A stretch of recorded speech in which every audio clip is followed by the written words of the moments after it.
This week in the metaverse, Google gets to work on their VR glasses, Opensea makes the news again, Earth2 receives mainstream media coverage, and more.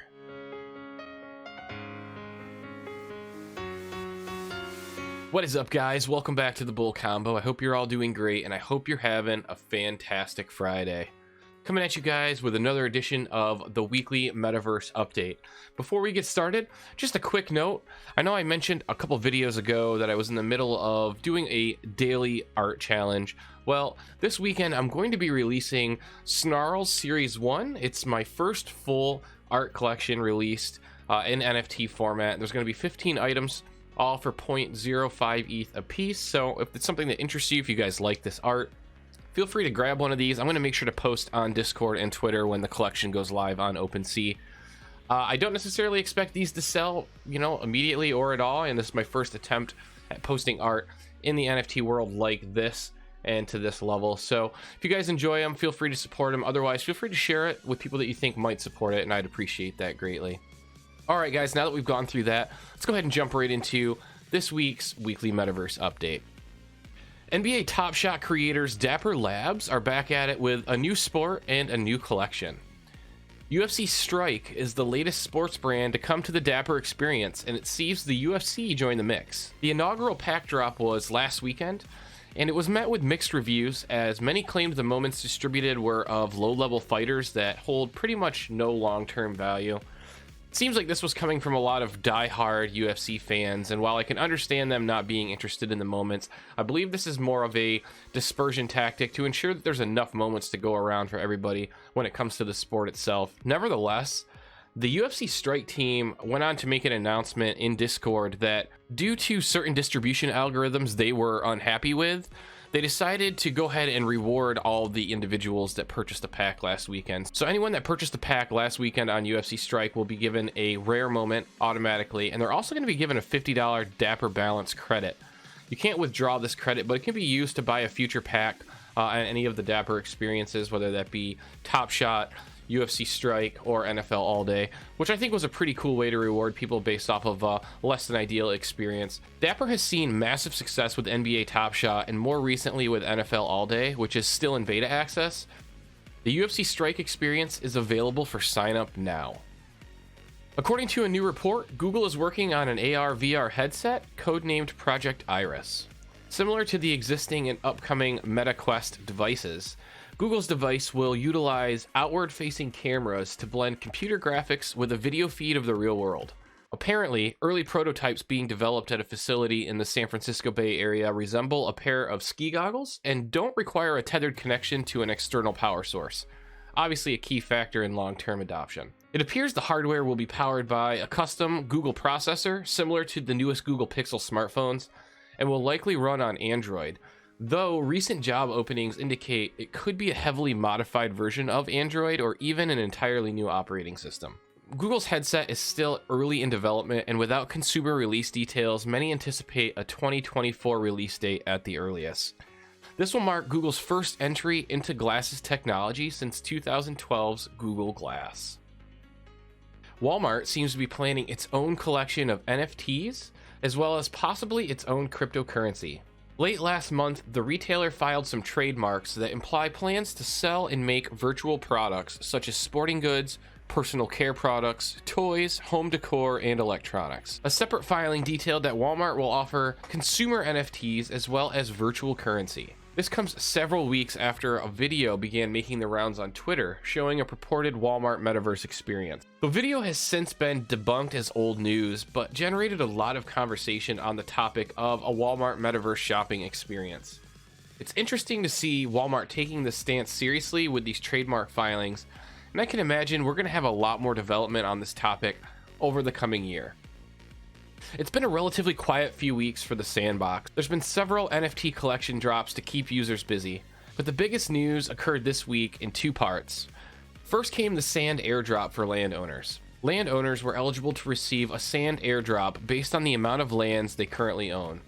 The airdrop started at 100 sand for a single land and then grew incrementally larger at different ownership level thresholds. With sand currently valued at $3.47 a token, This was about a $347 airdrop, which is not bad just for owning land in the Sandbox metaverse. The second and arguably equally as big a piece of news was the announcement of Warner Music Group officially joining the Sandbox metaverse. This will see Warner Music Group acquiring a spot of land in the Sandbox where they'll be focusing on creating a virtual music entertainment experience.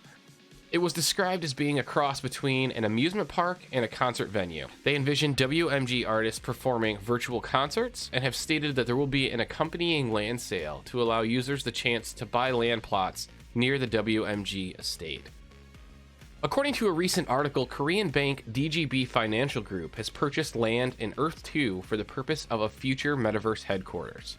It appears the location purchased in Earth2 correlates to the real-world location of the company's headquarters. This is the first mainstream media coverage we've seen of Earth2 in some time, and the first coverage I know of in 2022.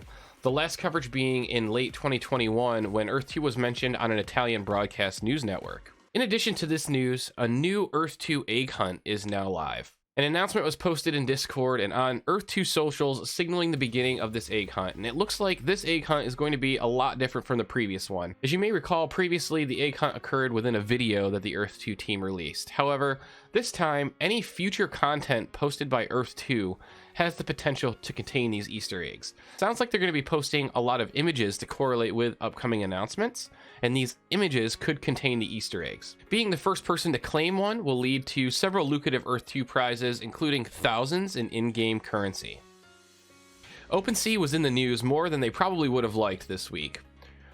At the beginning of the week, a listing bug became the focus of many after several NFT owners lost valuable NFTs due to an exploit related to old listings that were never removed. While the issue itself was technically user-caused, it's an exploit that many found unacceptable. Essentially, if a user has listed an NFT for a certain amount, and instead of canceling that listing, decided to transfer the NFT to a new wallet, transferring the NFT back can allow an individual to basically take advantage of that old listing by purchasing the NFT for an extremely low value. Several Bored Ape owners have been the victim of this very highly publicized loophole. They've since posted a banner on the site reminding people to cancel old listings, although this probably won't help individuals who have already been a victim of this. Opensea then received a large amount of user backlash due to a listing limitation on user collections. The limitation was quickly walked backwards after massive public outcry from collectors and artists collectively. It's good to see Opensea listening to the people at least a little bit here. In the final bit of Opensea news, a leaked image has made the rounds on Twitter and hints that Opensea will soon support Solana-based NFTs. This would be a huge win for Solana projects and NFT holders in general. And while nothing has been confirmed, it's believed this will be coming down the pipeline, possibly as early as this year.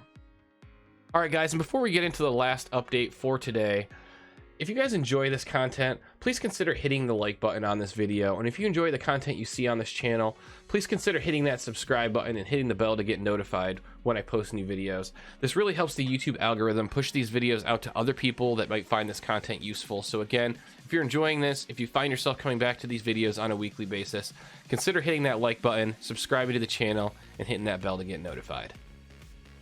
Emerge, a social virtual connection company focusing on building within the metaverse, has announced the launch of the Emerge Home System. Emerge Home System is the company's first product that enables an immersive, bare hands tactile experience. The Emerge Home System consists of three components: the Emerge Wave 1 device, the Emerge Home Social Virtual Experience, and the Emerge Home mobile app. Most notably, the Emerge Wave 1 is a tabletop device that emits sculpted ultrasonic waves that allow users to feel and interact in the world via touch. The Emerge Wave 1 creates a mid-air field of interaction up to 3 feet above the device and 120 degrees around it. Emerge is building a family of products that make it possible for users to physically feel tactile experiences with bare hands in a virtual space without the need for gloves, controllers, or any wearables. Seems like every day we're getting closer to that Ready Player One style experience and maybe even surpassing it in some ways. The Emerge Wave 1 is just the latest piece of technology that seems to be bringing a more visceral and raw human experience to the VR and AR landscape.